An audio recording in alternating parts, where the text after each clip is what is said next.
Christian Horner was involved in a somewhat frosty exchange with Nico Rosberg as they discussed the performance of Sergio Perez after the Spanish Grand Prix.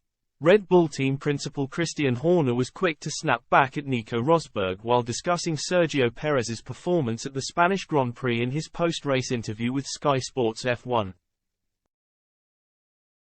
Perez was forced to start from 11th on the grid after he was knocked out early in qualifying in Barcelona, but managed to produce an impressive recovery drive on Sunday to claim a fourth-placed finish. The Mexican driver came agonizingly close to joining the podium celebrations alongside race winner Max Verstappen but came up just short in his battle with George Russell, who managed to hang on to third place to cap off a strong weekend for Mercedes. Horner was quizzed on his thoughts after the race but appeared to take issue with by Rosberg's line of questioning when the latter suggested that Perez's lap times were not good enough in the early stages of the 66-lap contest.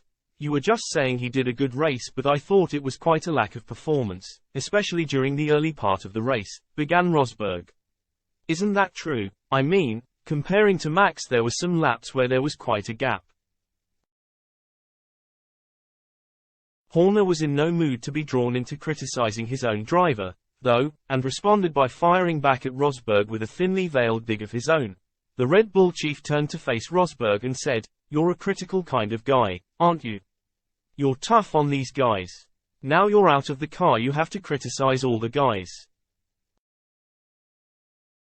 Horner went on to offer an excuse for Perez's failure to get on the podium by blaming the stewards for deciding not to punish Russell for potentially leaving the track and gaining an advantage on the opening lap of the race. "I think that he, Perez, lost out in the early laps and didn't have a great start," added Horner. "George managed to get away with running off the track and not getting any penalty for that, and I think that was the difference at the end of the day." Checo's race was getting stronger and stronger, and that last stint in particular, he was really coming back very strong, but just not enough laps to fight for the podium. Meanwhile, it was clear that Perez was also frustrated after missing out on a top-3 finish in Barcelona, with the 33-year-old telling reporters in the media pen, "If we wanted more then we should have taken a risk like George did, for example, but that would have been difficult. We did minimize the damage a bit. I generally felt like we were not quite there this weekend. Hopefully, it's something we can solve before Canada. We operate in such a small window that we need to be perfect to have strong pace."